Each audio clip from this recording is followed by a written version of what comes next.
Beijing, ancient capital, modern metropolis, the home of emperors, and the heart of a great cultural tradition. Beijing, old and sedate, young and dynamic, a modern open city on the fast track to reinventing itself. Beijing, where two worlds mingle. Being Beijing is experiencing the life, seeing the sights, sampling the culture. That's being Beijing.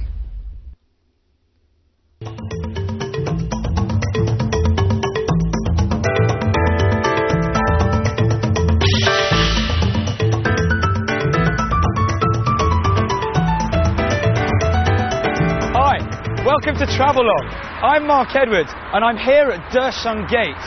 Now, back in the day, this was the place where, on the extreme edge of Beijing, step outside of these gates and technically you're outside of the city. Now, throughout the series, we focus on things to do and places to see within the city walls. But in the final episode, for the next half hour, I'm going to hopefully show you what you need to go and check out on the outskirts of Beijing. Enjoy! Beijing is the political, educational and cultural centre of China. Split into districts, the capital city today stretches far beyond its city walls into what are called its counties. By the gates, located at the edge of what used to be the city proper, there are transport hubs from where eager Beijingers and tourists can set out for destinations within Beijing as well as around its outskirts. Back in the past, each of these gates served its own particular function. It was through Desheng Gate, for instance, that victorious troops made their return to the city, while Anding Gate was where they set out on expeditions. I was doing things a little backwards by heading out of Desheng Gate to go and explore some of the gems to be found on the outskirts of the city. Maybe I'd somehow return victorious through Anding Gate, or simply be happy with some astute tourism.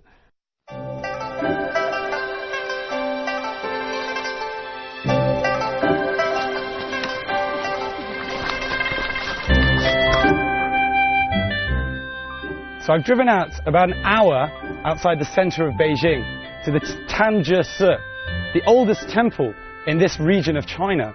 So old, in fact, that they actually say, first came the Tanzhe temple, then came Beijing. Situated 45 kilometers west of Beijing, Tanzhe Temple is the largest of all of Beijing's temples. With a history of over 1,600 years, it is one of the most important holy sites in the capital. Tourists and religious folk slowly and peacefully make their way together up a delightful climb amongst the trees to reach the temple. This place is a must-see for anyone with a love of Chinese temples and dramatic mountain scenery. Or even if you're just looking for a chance to relax in a peaceful environment. That said, try and avoid coming here on the 1st and the 15th days of the lunar month, as that's when the temple is overflowing with people coming to worship and burn incense. Unless, of course, big crowds are your thing.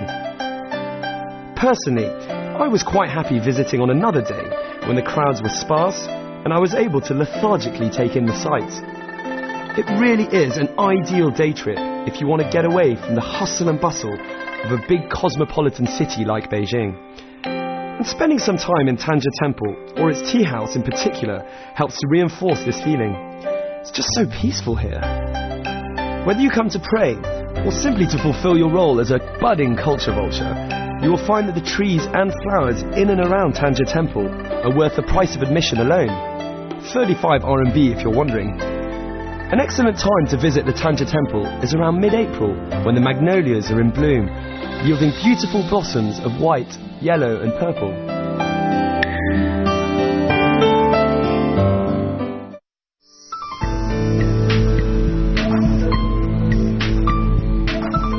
It takes about an hour and a half to get from Tanzhe Temple to Chuandixia. Originally called Chuandixia, meaning under the stove, this tiny village of around 100 souls is an ideal 2-day trip for those with a passion for Chinese vernacular architecture, or those keen for a glimpse of life in rural China. Nestled in a valley some 90 kilometers west of Beijing and overlooked by towering peaks, Chuandixia is a gorgeous cluster of courtyard homes and old world charm. There are even signs in Chinese and English on the floor to point you in the right direction.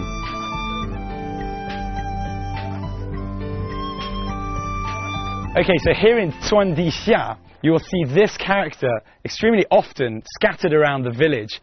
Now, Zhuandixia stands for under the stove, and the first character is the stove character, which you can see here. Now, that's the literal translation, and you should never really literally translate anything, because in Chinese, the character is extremely meaningful. We have 4 characters within the one character.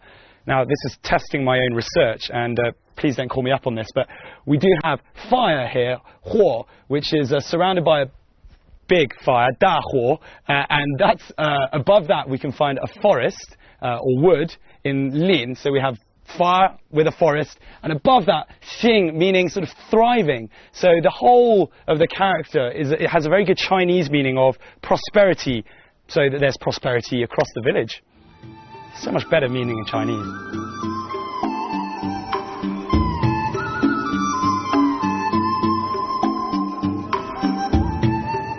Zhuandixia boasts some of the best preserved seheyuan, or courtyard houses, in the Beijing area. It was opened to tourism in 1997.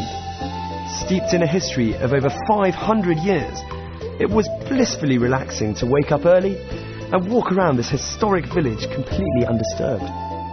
It really has the feel of a place that is completely untouched by time. You can lose yourself amongst the narrow alleyways that snake their way around this hillside hamlet.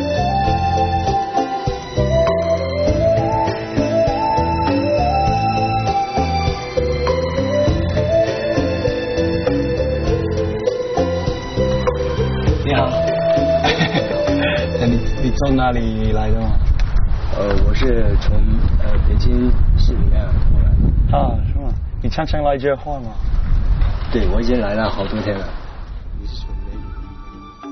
The area is a magnet for artists, poets, and period drama camera crews. The look and feel of the village is ideal for imbuing artists and poets with the inspiration to pen or paint some creative magic. This in turn works for the TV and film industry, who don't need to fork out major sums of money on designing expensive traditional Chinese sets, when the entire village is, in itself, already preserved just as they want it. Even some Chinese blockbusters such as Warlords, starring Jet Li and Andy Lau, have used this tiny hamlet as a setting for their film. I thoroughly recommend spending the night in Zhuandixia. You won't find any 5-star hotels here, but the local food is great, the people are friendly, and with most lodgings offering basic accommodation at around 15 RMB per night, you'd be hard-pressed to find better value for money for such a unique, one-off experience. Hey buddy. Surrounded by dogs today. I finally arrived at the highest restaurant in Zhuandixia, and it's coincidentally the hotel as well that I stayed in last night. Very cheap and comfortable. This is something that caught my mind earlier on when I was heading out, and I asked what it was, and it's in fact a menu, a Chinese menu. So we have all the dishes are made locally, and we have I think they told me this one was meat. One of them is that's fish. That's character for fish, and then cheeseburger, milkshake, and fries. Is that one? No idea. Can't really read them. But don't be worried in case you feel like you can't read any of those characters and you're going to be eating random foods. They do have a menu in English, so I don't need to pretend to know what I'm eating. But I've got to say, this is a perfect place to chill out, relax, have a cup of tea, which is very kindly been brought to me, and just check out the view. Cheers.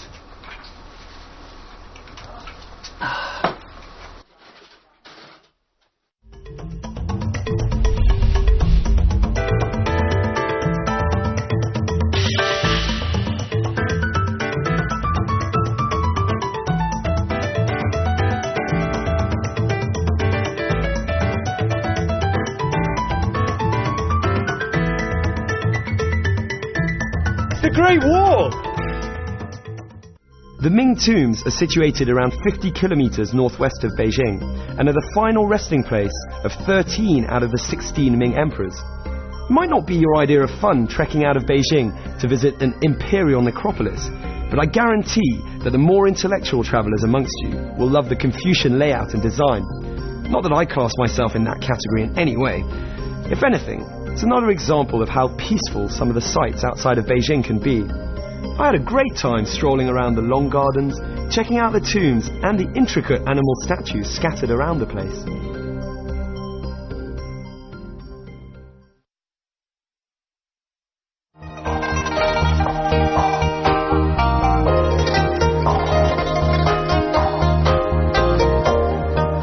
Hire car options are beginning to open up in Beijing, and for those happy to accept that laziness on holiday is not a sin, you'll be glad to hear that the majority of these come with a driver. So just sit back, relax, and enjoy the Beijing countryside. That said, don't worry if you're driving on your own.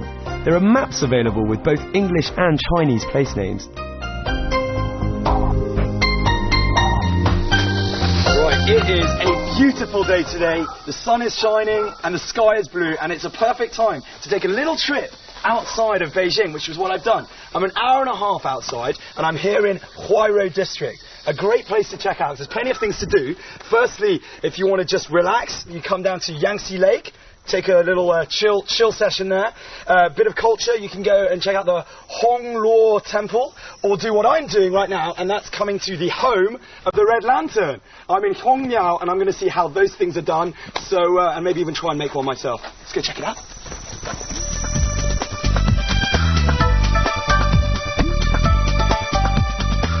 Hongmiao is actually a tiny village located right by the Huanghua part of the Great Wall, so you can head there afterwards.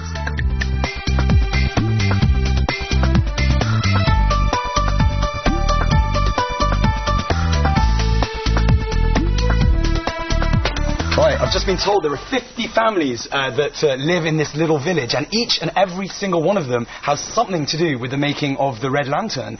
And this is where the magic happens. Let's go and have a look.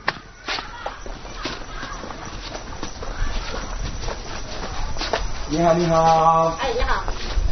做什么？我在做灯笼。做灯笼。啊，做灯笼。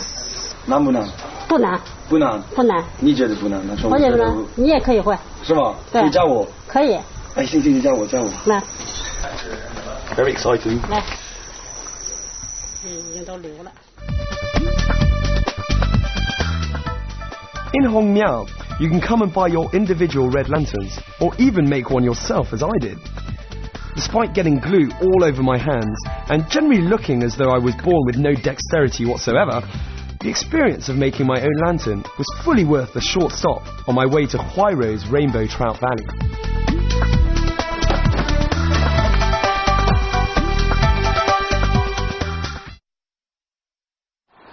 Well, there are definitely advantages to the job of being a travel presenter, and heading out to Beijing's Rainbow Trout Valley to enjoy some delicious fish, sample the vibrant nightlife, and try out some of their many activities is certainly one of them. As a weekend getaway with friends, or simply a chance to romance that special someone in an idyllic location, the valley has it all. You can find rustic courtyards with barbecue pits, mountain villas, countryside hotels, as well as various styles of ranches nestling among green hills and blue waters. Let me warn you though, this place is as popular at weekends as it is calm during the week. So I'm here at Exploring Valley, and the great thing about this place is they have lots of different activities for you to do to keep yourself entertained during the day. And we have rock climbing, horse riding, archery, paintballing, amongst other things. And I've decided to do some rock climbing to work up a little bit of a hunger before dinner. Plus, I get to wear these cool mountain rock climbing nappies. I don't think that's the technical term, by the way, but they're pretty cool anyway. So I'm going to go up the easy slope first, and then hopefully try the other one later.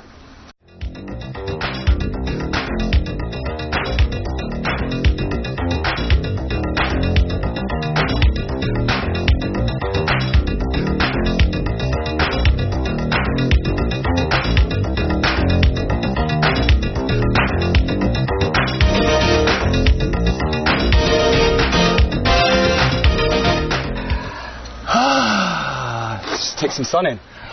Whew.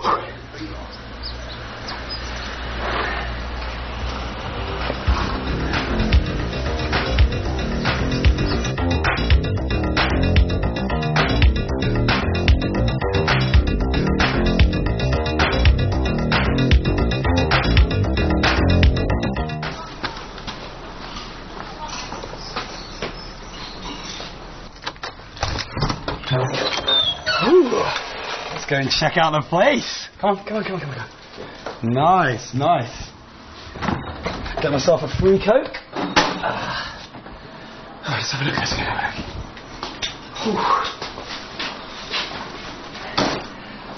Tiring day. Now, this is one of the perks of the job, is I get my own place for the night. And a place like this would set you back at the weekends at about 1,200 kwai. There's 2 bedrooms, and so about 4 people can stay here. And during the week, it goes down to 700. So, go check out the rooms. I'm going to go with this one. Oh, bed. Oh, sorry. You gotta go. I'm going to go for a snooze. See you later. Romance is arguably top of a lot of people's priorities, but as everyone knows, the true way to a man's heart is via his stomach. Or maybe that's just me. Anyway, the real stars of this place are the trout. Don't worry if you haven't brought your fishing gear, you can still handpick your fish at all the restaurants. I just love the atmosphere here. Everyone is in really good spirits. This is the bit that I've been waiting for all day. I love the rock climbing, a bit tiring, but now we have a chance to unwind, relax. I'm in Kwai Ro in an area called the Trout Valley, an area that never sleeps. It's a party town, and everyone comes here to have some food, have a lot of drinks, and just have a good time. I'm here. I'm joined by a few friends, and is this your first time here? Or? No, I've come here many times. Really? Yeah. Why? Such a beautiful place. What would you guys recommend in terms of food? Because I don't really know what to eat, so... Friday is always the favorite choice. But left. Oh. It's got me beer. Oh, cheers.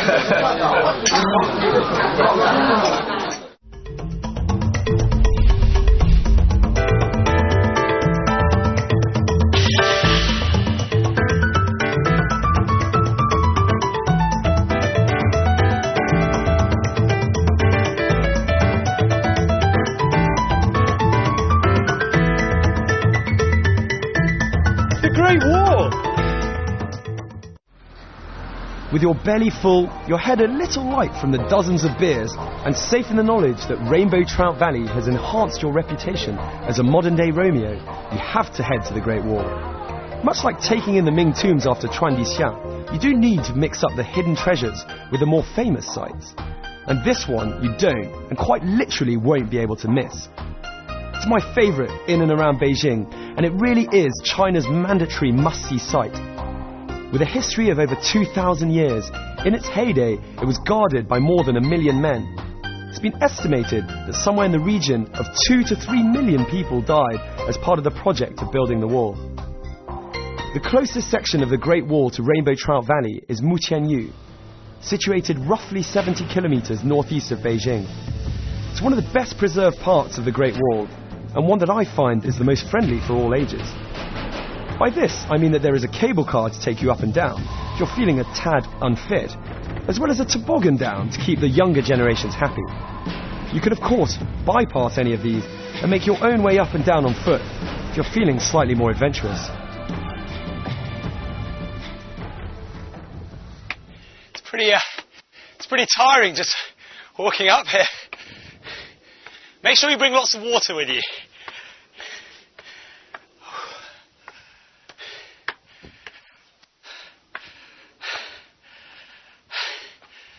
Oh, what a sight. I really like the Great Wall. Yeah? How great is the Great Wall, would you say? The Great Wall. Is it great? Is it great? It's very great. Yeah. It's a very great wall. Well, the greatest part so far has definitely been the cable car, though, for these guys. So yeah, the cable car coming up the Great Wall is exciting. Yeah. So yeah, how do you feel about coming to the Great Wall? I feel very good. It's some fresh air. It's different from Cambodia, and visiting the wall, which is a childhood dream. Childhood dream. Accomplishing today. Yeah. It's nice.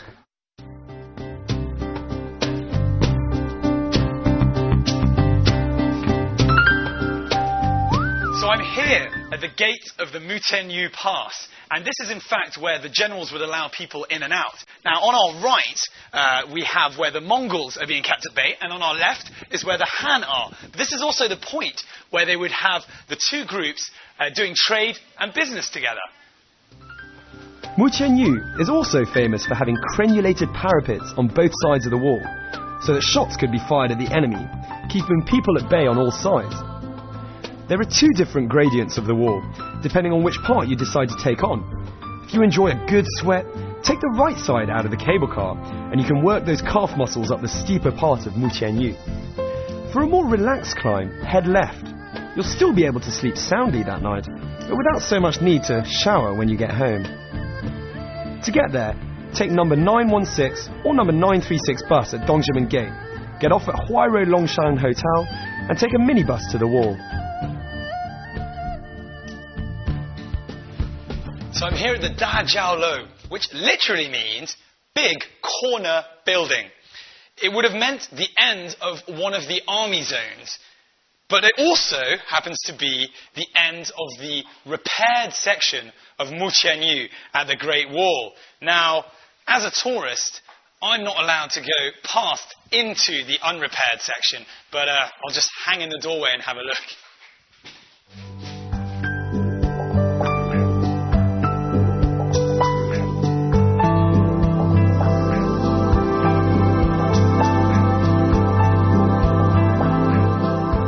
If you'd prefer to feel as though you've got the Great Wall all to yourself, head to Sumatai.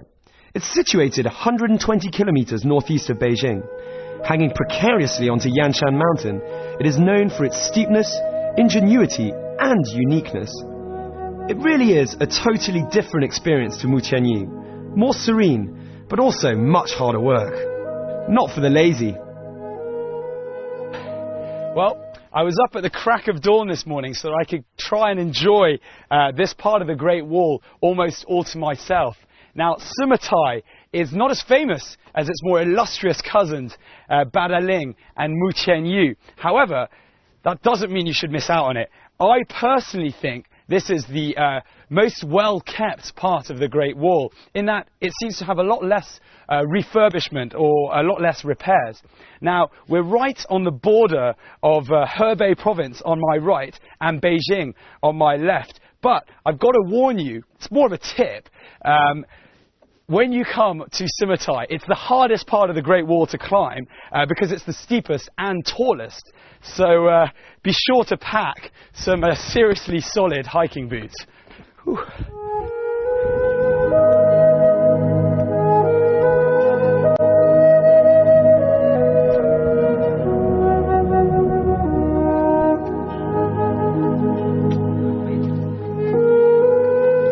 There are many parts of China's Great Wall, each one completely different from another, and with different things to see and do.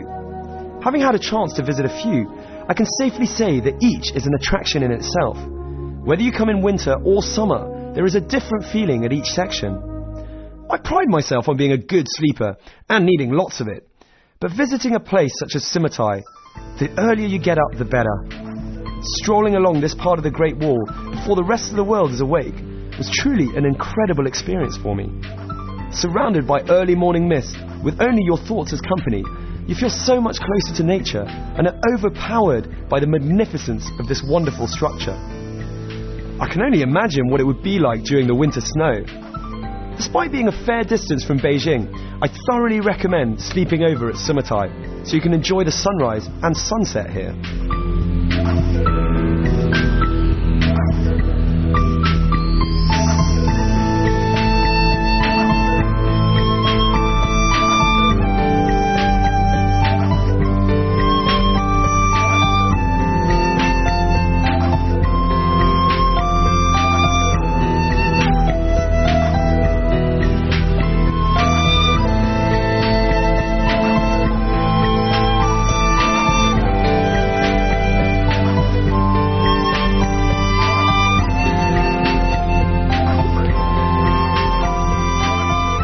Made it to the top. Whew.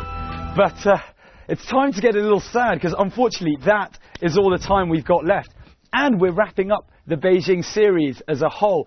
Now, I really hope you've enjoyed your tiny little taste of what this wonderful city has to offer. From the tall skyscrapers and hustle and bustle of the central business district, right down to the traditional quiet courtyard houses in Hohai, without forgetting the wonderful food, obviously. But above all, I really hope that we've been able to give you an insight into how quickly this city is changing, evolving and modernising, while still retaining its traditions and culture for future generations to enjoy. I'm Mark Edwards, and I'll see you very soon on another episode of Travelogue.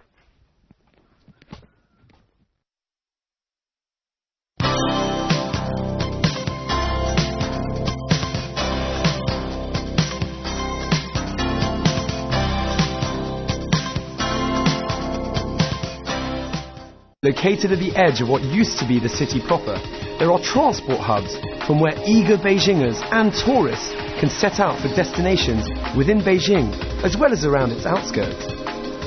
Back in the past, each of these gates served its own particular function. It was through Dershan Gate, for instance, that victorious troops made their return to the city, while Anding Gate was where they set out on expeditions. I was doing things a little backwards by heading out of Dershan Gate to go and explore some of the gems to be found on the outskirts of the city. Maybe I'd somehow return victorious through Anding Gate, or simply be happy with some astute tourism.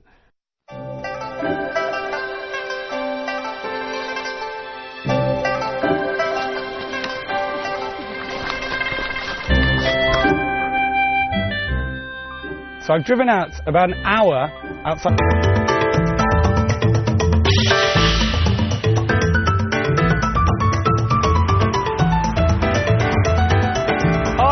Welcome to Travelogue. I'm Mark Edwards, and I'm here at Dershan Gate. Now, back in the day, this was the place where, on the extreme edge of Beijing, step outside of these gates, and technically, you're outside of the city. Now, throughout the series, we focus on things to do and places to see within the city walls. But in the final episode, for the next half hour, I'm going to hopefully show you what you need to go and check out on the outskirts of Beijing. Enjoy! Beijing is the political, educational and cultural centre of China. Split into districts, the capital city today stretches far beyond its city walls into what are called its counties. By the gates,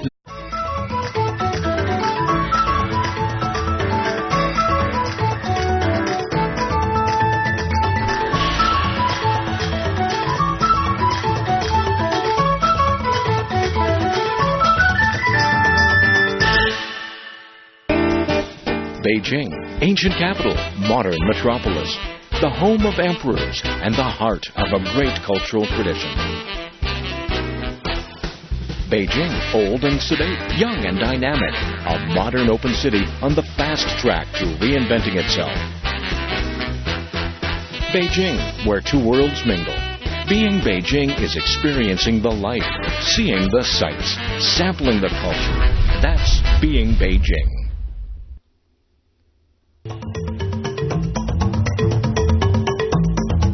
The 1st and the 15th days of the lunar month, as that's when the temple is overflowing with people coming to worship and burn incense. Unless, of course, big crowds are your thing.